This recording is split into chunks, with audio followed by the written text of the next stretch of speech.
This is the Field of 68. I'm Vince Wolfram. I'm Jojo Cavanagh in Auburn, Alabama. And this is Straight Out the Jungle.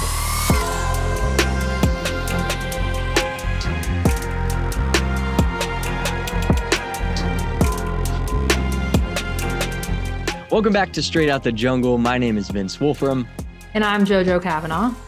The number 2 Auburn Tigers scored their first SEC win of the 2024-25 season and the 2025 new year, 84-68 over the Missouri Tigers, led by Janai Broom. And straight off the bat, I think this game felt a little bit weird. I don't know why. Maybe it wasn't the typical pace at Auburn plays. Maybe it's Christmas break. I don't know what it was. It's a little weird, funky vibe to it, don't you think? Yeah, we both brought it up. There was something about this game where, yes, it was a 16-point win. Yes, we're winning by over 20 points, but it felt weird to watch this game. It wasn't like the team that we are used to seeing. It felt like everyone wasn't at 100%, which is crazy because we still won by double digits, but we both said it didn't feel like this Auburn team usually does. Yeah, there was something different in the air. I don't know what I'm going to blame it on Christmas break. Maybe it's that. But at least the jungle is backed out. We'll talk a little bit about the atmosphere later in this broadcast. But since it's funky, we're going to do our broadcast a little different this time. We're going to talk about what we liked and what we didn't like. So obviously, let's start with the great stuff. Jojo, what did you like about Auburn's big victory today over Missouri? First up, we have to bring up that Bruce Pearl has tied Joel Eaves for winningest coach in Auburn men's basketball history with 213 wins. So 1 win away from holding the title himself, which is crazy. During the broadcast, they played an old press conference of Bruce of him talking about how he wanted to build his legacy at Tennessee, and that didn't happen. So his goal at Auburn was to build his own legacy, hence the documentary we talked about earlier this year. But just talk about he's going to be, well, hopefully, but he's going to be the winningest coach in Auburn men's basketball history very soon with one win away. So what an accomplishment for him. Truly. And Bruce has proved that he is amongst the winningest, not only in Auburn, but in the country. So to see him near this goal and to be 1 game away from taking it is an awfully cool feat. I can't lie. Yeah, 100%. And he did this because of one player in particular in this game, specifically Janai Broom. The leading scorer in this game, he had 24 points, 4 blocks, 7 rebounds, just another game where Janai Broom dominates. And I talked to you about this before we started filming. And it's weird because I'm watching this game and Janai Broom, yes, has 24 points, but he is so good that it's like, I don't even notice it in a way because you expect it from him. Like if Janai Broom comes in a game and has 2 points, everyone's gonna be like, oh my God, where is he? He comes in and has 24 points and we're all praising him, but it's just not, I don't know how to describe it. It's so normal for him that like, it didn't even feel like a big shock. Yeah, we've gotten used to Janai playing at the level that he did today, which is weird because, like you said, he's putting up great numbers. It should be a jump off the page kind of thing. But I guess when you've got the same page over and over again, it's not like it's going to jump out at you. And Janai was just dominant today. Funny stat, Missouri's starting lineup combined for 21 points, shot 33% from the field, made 1 of 8 3-point attempts, and hauled in 7 rebounds. Auburn's Janai Broom, 24 points, shot 69% from the field, made 1 of 2 3-point shots. So shot the ball from 3 better than all of Missouri's starting lineup. Wow. And he grabbed just as many rebounds.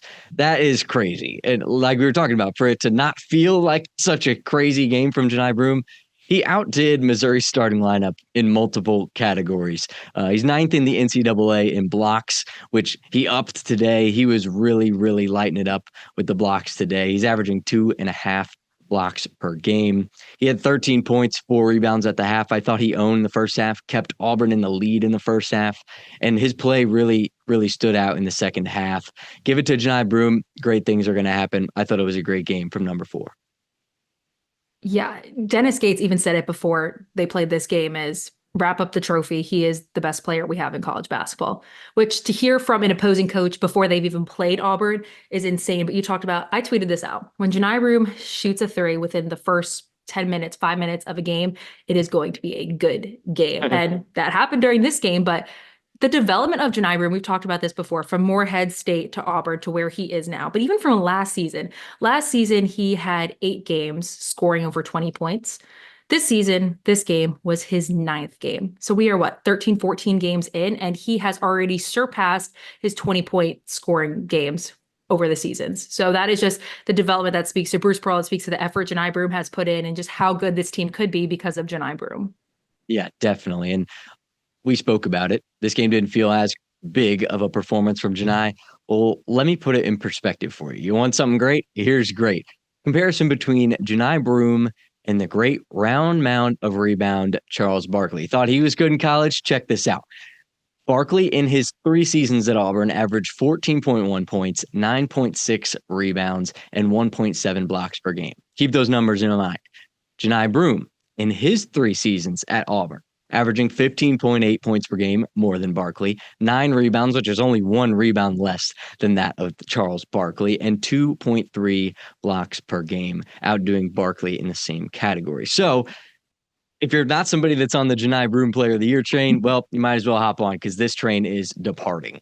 Yeah, that is so my former boss. So I cannot wait because he will be joining this pod. I cannot wait when he sits down with us and I'm going to be like, can you just talk about Janai Broom and compare him to you as a player? I cannot wait to hear that answer. And I'm so excited for that because that is absolutely insane. Charles Barkley, statue outside Neville Arena. He is an Auburn icon, Auburn basketball icon. He's an NBA icon. So to be in comparison, Janai Broom and Charles Barkley, that's pretty cool. Auburn faithful, help us out because if Janai Broom ends up averaging more rebounds than Charles Barkley, we certainly need to come up with a nickname with Broom and the word rebound or in some way. He's got the round mound of rebound, but if Janai is better in every single category, he's got to have a cool nickname, right? Like, we got to get him one. I mean, Janai Broom has a cool name in itself. He has it tattooed on his body. I walked down, I was in New York City last weekend, and I saw Broom Street. I tweeted it out. So there will be a cool nickname somehow with Broom and rebound. I know that Auburn faithful will make it up. Yes. Somebody will think of one, and when you do, make sure to send it our way because we'll use it probably in every episode. Really. Oh yeah, 100%. You can tell Vince loves the nicknames. What was it? I do. They're my favorite thing. Well, they're just so much fun. And I guess another guy that was fun to watch today never fails. That's with the enthusiasm, the excitement, the smiles, jokes, anything you want it. Chad Baker-Mazara's got it. Yeah, Chad Baker-Mazara had 13 points. He is at 44 straight free throws.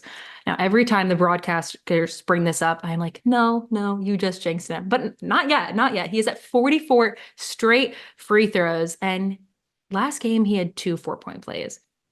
He had another one this game. It was absolutely crazy. Janai literally passes it across the court, which is insane in itself from Janai Broom to be able to see that pass with how many people guarding him. Chad Baker-Mazara, 3, gets fouled, makes the 4-point play. So just talk about Chad Baker-Mazara again, bringing that enthusiasm, being able to make those free throws, which when it comes down to when we have to play Tennessee in a couple weeks and we have to play Kentucky, that's going to be close games. And Auburn is probably could be foul back and forth like the end of Kentucky and Florida today. So we are going to need Chad Baker-Mazara. We're going to need Auburn to make those free throws, but just to have that someone in him. And also I wanted to bring up one play with Chad Baker-Mazara's defense. So we're going to talk about this later on with Tahad Pettiford and his turnovers, but he had a turnover and Mizzou comes running down the court. But Chad Baker-Mazara came running with them and was able to slow down the play. Instead of them having a fast break dunk, Chad Baker-Mazara was there and able to slow the play down where they actually stopped and weren't able to score that. So not only just enthusiasm, 4-point play, 13 points, free throws, and his defense, just another game where Chad Baker-Mazara is proving himself to be deserving on all SEC teams this season. Yeah, bringing the energy, bringing the heat to the court, especially when it was needed in this game. Janai Broom, he brought it. We talked about that already. And outside of maybe Denver Jones as well, Chad was the only one today where I felt like a player really, really brought it. And you could see his energy was high compared to the low energy that we felt was in the throughout the team, I guess. To see Chad's energy rise, his play rose up, especially when the team needed it. And I guess, too, I have a question for you, Chad. Do you practice 4-point plays? Do you just shoot around after practice and have your teammates hack you? Because goodness gracious, you're getting quite good at it. And props to you making as many 4-point plays as I can count. Keep it up, man. And if it's something you're practicing, keep doing what you're doing because it's working. Yeah, he should practice it because it's happening. It's happened 3 times in the past 2 games, so might Seriously. as well. Yeah, might as well. Just keep at it. Yeah, so you've been talking about this guy for the past few weeks. You talked to him, one of the most underrated players on Auburn teams in the SEC in college basketball. He had another great game with 10 points. So Denver Jones, talk to me. Yeah, in the moments when Auburn doesn't have that guy that really steps up, or in a moment where Janai Broom or Chad Baker-Mazara is out of the game, either with foul trouble or getting some rest, Denver Jones is the one to step up. He's Mr. Reliable. He's somebody that Auburn seems to be able to rely on in those moments. And today he did just that. 10 points, 7 assists. He had a plus 17 plus minus on the day too, that tells you his impact on the game is positive. And while Denver did have a great game passing the ball today, I was shocked to know that he's 4th on the team in assists.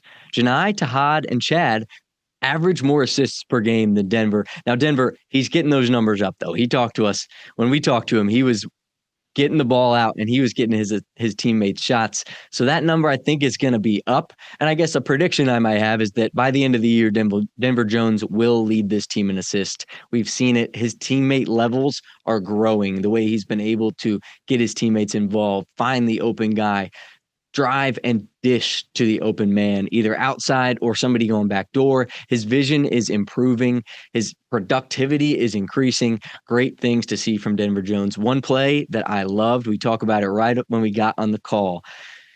That Denver Jones step back is a thing of beauty. Oh, yeah. This one, he went behind the back into the step back, and the second it came off that guy's right hand, bottom of the nets, you could write it on the wall. It was perfect. You knew exactly what was going to happen. And he's shooting 48.5% from behind the arc. I stutter on that one just to make sure I was saying it right, because that's a high percentage to shoot from 3. And Denver Jones has been doing it. He's been a bucket getter for Auburn from behind the arc. Yeah, the last 5 games, he shot over 62% from the 3. So he is coming in when Auburn needs it. We talked about it immediately when we got on this Zoom. We were like, that step back 3 was just killer. And then another point, Chad Baker-Mazara has a 3. Denver Jones does it right back to back. So to have back-to-back 3s, so Denver Jones showing up when Auburn needs him. But like we said, his play is so smooth. Like his 3 is so smooth. The way he defends is so smooth. I love watching Denver Jones play. And we've talked about it. One of the most underrated players right now in college basketball is Denver Jones. And he certainly stepped up, I think, in a leadership role too, both on offense and defense, but also just on the court. He seems to have more confidence, more game control than I think he has either in years past or in games past. And he's so important to this team. You look at the season so far, think on a snap, what game did Denver Jones not perform great in? The easy answer is Duke. What game has Auburn lost? Duke. That shows just how important Denver Jones is to this roster. And there's another guy who's a senior as well that I think it's simple addition for this guy. Consistency plus making shots that are difficult look easy. That simple addition equals Chaney Johnson. I think I say this every episode. Listeners are probably getting annoyed with me, but I love watching Chaney Johnson play. 13 points this game. He had that great pass to Denver Jones under the basket that led to a Denver Jones 3. But I really wanted to talk about his offensive rebounds. So he had 2 offensive rebounds, but both of those led to a 3. So he had an offensive rebound that led to Miles Kelly shooting a 3, which was like from the logo from Opelika, and then offensive rebound that led to Todd having a 3. So just the improvement of Chaney Johnson from being able, he made a 3 in this game. He led to a Denver Jones 3, a Miles Kelly 3, a Tahad 3. So he's able to get offensive rebounds into 3, his assists into 3s. He's able to make 3s, and then he's also a monster in the paint.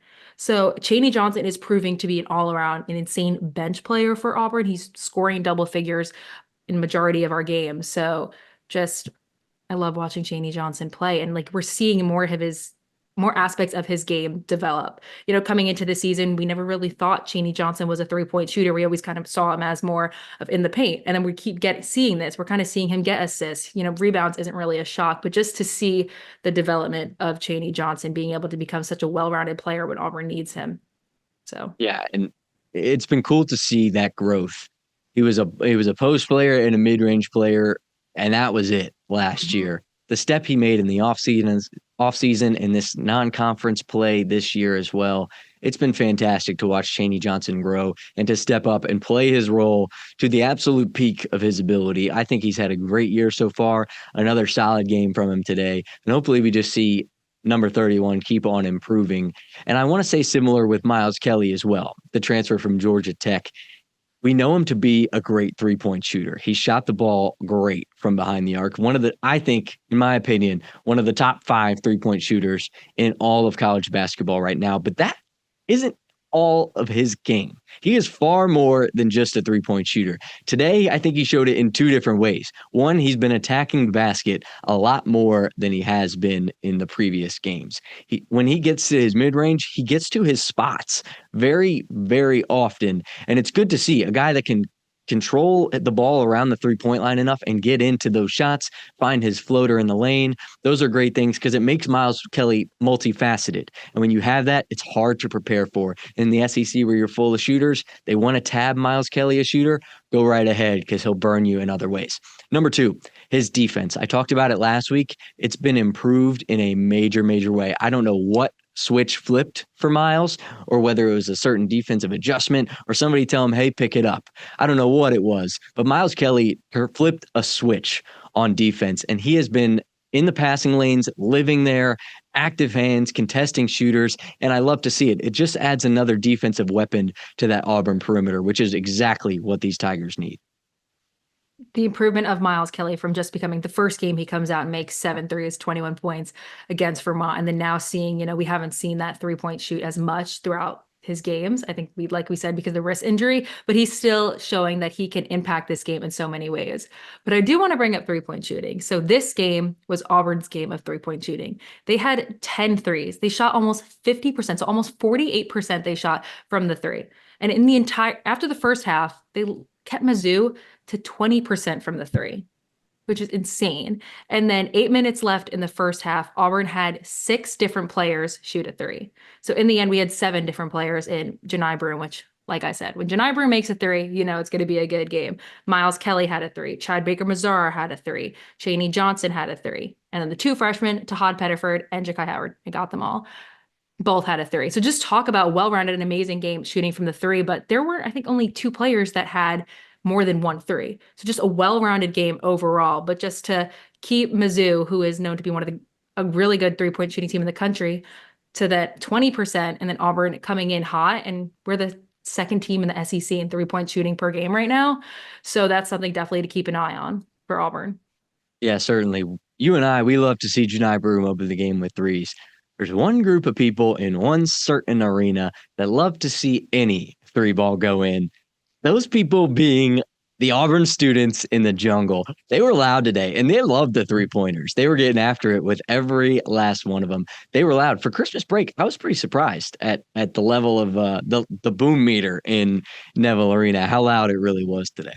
Yeah, I was too. You can kind of tell, there's more, children, there's little kids, there's more adults in there, but they're still rowdy. I think the adults, they're not as loud as the jungle, but they can still get rowdy. And you saw Bruce Pearl tweet out, our students are still on break, come out. And of course, the Auburn family shows out. So, it's the perfect opportunity. You got to be so close to the court. So why not? Plus, when you get to see Presley Patterson get in at the end of the game and get a bucket, get as loud as you need to be. Presley Patterson's gotten in a couple games and got on the stat sheet pretty quick. Our first game in SEC play, the fact that we get to see Presley Patterson, CJ Williams, Blake Muskelite get in at the end of the game, that is huge. And everyone's talking about how good the SEC team. Mizzou beat the number 1 team in the country in Kansas with Hunter Dickinson. So the fact that we were able to get those players in is just a testament to how well Auburn is. Yeah, and they played great, and there was plenty of good in today's game. But now let's get into what we didn't like as much from the Auburn Tigers in this game. I just want to break down the first half versus the second half. The first half, Auburn was playing steady hoops. Some good, some bad. Not terrible, not great. They were 7 for 13 from 3, which really helped them build that lead, like you were talking about earlier with the 3-point shooting. Geez, shooting 54% from 3 and you make 7 of them, that's a really, really good start. They had 14 points off of 7 Missouri turnovers. Granted, they missed plenty of bunnies in the paint. They were 1 for 5 on layups. They were shooting 71% from the line. Janai had 13 points, which is a great thing, but it was almost like we had some inconsistencies there. And Second half, I thought it was one of the few second halves where Auburn seemed to either be close to getting outplayed or got outplayed this season. I was very surprised at the second half from the orange and blue Tigers, not the black and gold Tigers. The scoring margin in the second half, 39-35 in Auburn's favor. If they had played the first half or the second half in the first half, we might be talking about a different ending here. They only made 3 threes in the second half. Granted, shoot 7, make 7 in the first half. That's a good thing, 10 total. But 3, based off how this team has played this year, only 3 threes in the second half. It's kind of rare for this squad. They had 11 turnovers. They lost the second half rebounds battle. They had less second chance buckets. Missouri doubled Auburn in bench points, which is also another shocker, seeing as Auburn's depth is one of their biggest gifts. To see them get outscored by Missouri's bench was awfully surprising to me. Plus, there was a little bit of momentum that Mizzou built up towards the end of the game, which going forward in SEC play, if we're in semi-close games and we give teams some life at the end of the games, if we give them a breath of fresh air, they might take advantage. We were lucky Missouri didn't really capitalize on it today, but going forward, that's something Auburn needs to watch and to keep out for ending these basketball games. Yeah, hearing all that, I think it finally hit me. We talked about how this game felt weird, and I think it's because we were so used to Auburn either not coming out super strong in the second half, absolutely coming out like the team we know. I think this is the first game this season where they played a better first half than a second half. And I don't really think that that's happened. I want to talk about turnovers. So in the first half, like you said, Auburn had 14 points off 7 Mizzou turnovers, and Mizzou only had 2 points off of 5 Auburn turnovers. And it was kind of like Auburn forced 7 turnovers. It was like, if you make a mistake, Auburn will make you pay. That's kind of what the broadcasters kept saying. Auburn was able to get a lot of second chance points off of turnovers. And then in the second half, it kind of was a completely different scenario. I felt like every time Auburn was able to get the ball, it was turnover. And it was kind of silly turnovers. It was passing it to the other team, not really seeing where it was going. At the end of the game, Auburn and Mizzou tied in turnovers. Both had 16. And for Auburn to start off with only 5, ending with 16, and Mizzou had 7. So it kind of showed that Auburn slowed down on the defensive front, and they also kind of just let Mizzou kind of take over the second half. I mean, and then I hate talking bad about a player. I'm not talking bad about a player in any way. We both aren't. But Tahad Pettiford did not have his best game in this game. He had 10 points. So still from the freshman to have 10 points, but then 4 turnovers was kind of the biggest thing. And I think that's what I'm talking about in the second half, where it was just silly little passes. I think everyone was getting excited. First off, we didn't talk about that Chaney Johnson dunk, which was absolutely insane. Tahad assisted that. But just, I think, and Mizzou was ready for Tahad Pettiford. You can tell they were guarding him super well. They were guarding him super close. And I think maybe Tahad got a little agitated, but just not the best overall game from Tahad Pettiford. And that's in the turnover mindset. He still had 10 points, which was great. But yeah, I think this is why we felt this game was a little weird, because Auburn played a better first half than they did a second half for the first time all season. But we still were able to come out with the win. So yeah, and when Tahad Pettiford's frustrated, that's when the rest of the team has to pick him up. And I get it. He's a freshman. Although he is a star, he is still a freshman. And today was a game where he just got frustrated. Missouri's defense was frustrating. He was shooting a lot of threes, made some, missed some. I think the miss some kind of got to him a little bit, enough to where he was talking smack and got a technical foul towards the end of the game there, which didn't mean much in the full course of the game. But from Tahad, it was a little different. Like, we didn't expect that as much. I thought there was some lazy turnovers. Tahad had a couple. Chris Moore had one early in the game. There was just some stuff that wasn't really up to the pace that Auburn had played so far this year that I thought was surprising. And I think it was more on the lazy side, more on the maybe not so focused on capitalizing on every possession side of things, something that they can clean up. I think this is a one-time kind of odd game for Auburn. Every team has them. Starting conference play, I think you'll start to see those teams have them, but the others might result in upsets. So we were a little lucky, I think, in that sense. Don't you think? yeah, I 100% agree. And Bruce Pearl talked to us. He was like, Ja'Kai Howard and Tahad Pettiford, they're both freshmen. They're going to have great games because he knows they're going to be NBA players, but they're also going to have freshman games. I think this was a little bit of shock to everyone because this was the first game where Tahad Pettiford kind of looked like a freshman. And that's insane to say. We're 13 games in, and this is the first game where he's looked like that. So I don't really think it's anything to worry about. I think this is also a great opportunity for Tahad to come in and watch this tape and learn from his mistakes. So I think we're going to come see Tahad against Texas, and I think he's going to be a completely different player because he's going to be able to learn from his mistakes against Mizzou.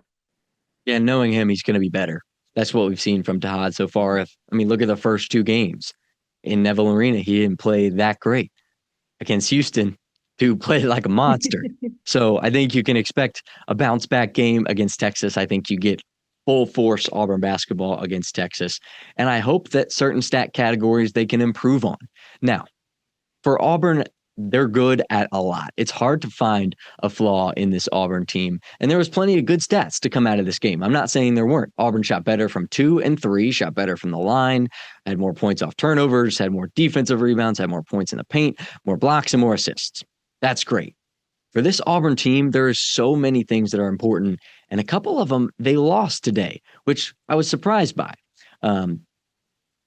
Missouri led in offensive rebounds. You don't know that we've seen that once this year with Janai Broom, Chaney Johnson, Dylan Cardwell. Those guys clean the glass like the Empire State Building glass cleaners. They do a great job with that and make it look sparkly clean in Auburn's favor.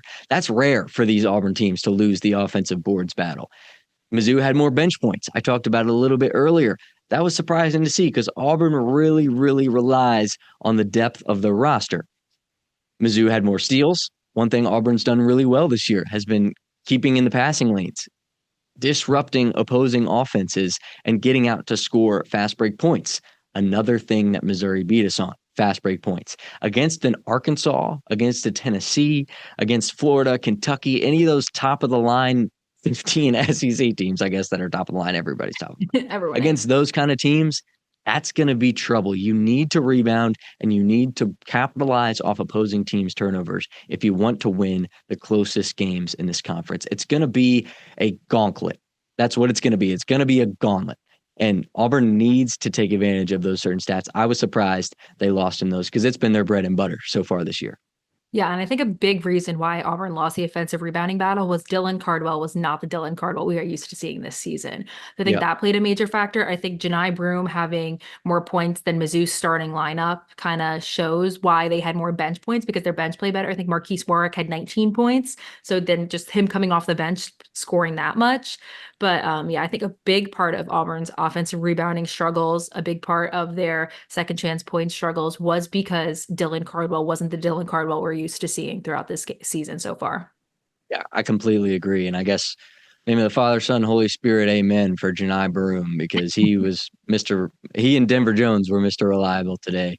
And that really, really helped Auburn get this big win. But looking forward now, there was plenty of great games today. More to come next week. If you're looking forward to the games next week, don't you worry. Auburn is on the schedule. They're playing at Texas in Austin, Texas on Tuesday, January 4th, 2025. I just wanted to say that because, new year, it's kind of fun. At 7 p.m. Central Time. Longhorns, they're 11-2 so far this year. Only losses coming to Ohio State, who Auburn beat by $6 billion, and UConn in a close one. They play a tough SEC opener today against number 13 Texas A&M and Buzz Williams. So hopefully, my hope is Texas can come out on top so we can get a Texas team that has some momentum, that has some fire underneath them. But it should be a great game. And this is a sports podcast, but I know you've got some history for me. I love looking into the teams we're playing in the history. I brought up a lot of Auburn Mizzou history, brought up Katie Johnson. I had to dig for this because this is, I don't even know what happened in this year. Oh, wait, I do. Auburn Archives. So this is a year after the Titanic sunk. Auburn hasn't played Texas in basketball since 1911. 1911. That was the last time they played. That's the only time they've ever played. Auburn won 45-27, which that is an extremely low scoring of game, but this was one of Auburn men's basketball 3 wins during the 1910-1911 season. So just talk about Bruce Pearl transforming that program, but we haven't played Texans since 1911. The Titanic sunk a year after that. That was the year that Titanic was, I think, created or something. I don't even know. But I had to go into the history books for that. I love doing that for everyone listening. I'm kind of like the history girl. My grandpa was a history teacher. But just 1911, that is insanity. So we're hopefully going to show Texas, welcome to the SEC. But yeah, President Reagan was born in 1911. First IndyCar race ever run was in 1911. So not only did you come here for the sports, but you came here for a little throwback in the calendar of history. How about that? It's going to be a good one. 100%. Trey Johnson is a freshman. He averages almost 20 points per game. He's from Texas, so he's a hometown kid. So good to be able to watch out for Trey Johnson. Battle of the freshmen, Trey Johnson to Todd Pettiford. So we'll see, but should be a good game. And we'll find out if in the Battle of the Texas tonight, if Texas is able to upset Texas A&M. And that should be tonight's game with the Texas should be fantastic. And maybe Tuesday will be even better. So make sure to tune in Tuesday, January 4th at 7 p.m. Central Time. Jojo, you got anything else on Auburn's big 84-68 win today to kick off SEC play against Mizzou? Auburn was able to get that win. Florida is no longer undefeated. Oklahoma playing Alabama right now. Looks like Alabama might come out with that W, but the start of SEC play, it started off great with Kentucky, Florida. So I'm excited. It's 2025. It's officially basketball season. Auburn fans don't have to worry about football until a long time because we know all that brings is heartbreak. So it's basketball season. Don't worry. Jump in January so far for sure. Kentucky, I thought they looked great today against a Florida team that was unbeaten. And now today they lost in Rupp Arena at an 11 a.m. game. I'm starting to like these early ones. They've gotten some fire. But Kentucky, they looked great. Alabama playing Oklahoma, beating them big 70-46 as we speak. We got a little live updates for you. How about that? That was a good one. And then Tennessee beating Arkansas handily, which doesn't surprise me. I think Arkansas is a little bit overrated. So I wasn't shocked to see Tennessee beat Arkansas as they did. But Volunteers looking like one of the coldest teams in the league right now. But Mississippi State absolutely crushing South Carolina. That is insane. And then this isn't even SEC, but Iowa State absolutely crushing Baylor. Iowa State has conversation that they could be ranked, they not won because Auburn, beat Iowa State. Let's not forget that Janai Broom tip in. But, Iowa State is a really good team. So that win just keeps looking better and better and better for Auburn. But these SEC wins are going to look really good for Auburn because these teams are insane. Yeah, one last SEC update. Number 24, Ole Miss beat Georgia 63-51. Two teams that I'm a little bit nervous about those games because they're teams that they've only got a couple losses. Georgia's 12-2. Ole Miss is 12-2. They're sneaky good, can beat anybody, but could also lose to anybody. So we'll just see how those games end up. But that was another one that surprised me just a little bit because I like Georgia coming into that one. Yeah, Auburn, when we play, especially when we play in Athens, it's always kind of too close for comfort. So we'll see when that one comes up. But we keep saying it every week. This is going to be so much fun to cover because the SEC team is the best conference in college basketball. I know it's a big thing that Texas is the only team in the football semifinals, but when March Madness comes around, they're going to be, as it looks right now, a whole lot of SEC teams. So it does mean more for all the haters out there. Yeah, and Texas, they got a big week, right? Big old week in football and in basketball. Can't forget about basketball, right? It is basketball season. So hopefully Texas can come out 50% in their win column, I guess. Win in football, lose in basketball. As long as the Irish win. So maybe it'll be Texas versus Irish. This is true. Go Irish. See, come on. Great win over Georgia. Sorry to downplay on the SEC, but not a Georgia football guy. Big Notre Dame guy here. So it was great to see the Irish come out on top. Marcus Freeman's the man. Oh, yeah. That's the Deep South oldest rivalry. We usually for the SEC, but me and Vince grew up Notre Dame fans. So if we're not rooting for Auburn, we're rooting for Notre Dame. Oh, he's got it ready. Let's go. I'm ready for the Peach Bowl, baby. I'm ready. Let's do it. Go Irish. That's my last token of college football talk until Notre Dame wins the Natty.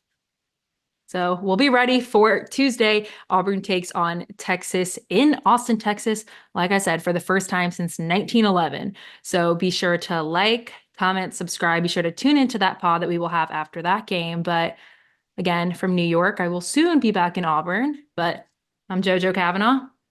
From Louisville, Kentucky, where it's going to be freezing cold and snow tomorrow. Ooh. More New York than New York, maybe. Right there. Seriously. How about that? I don't think it's supposed to snow. I'll be back in Auburn as well here soon.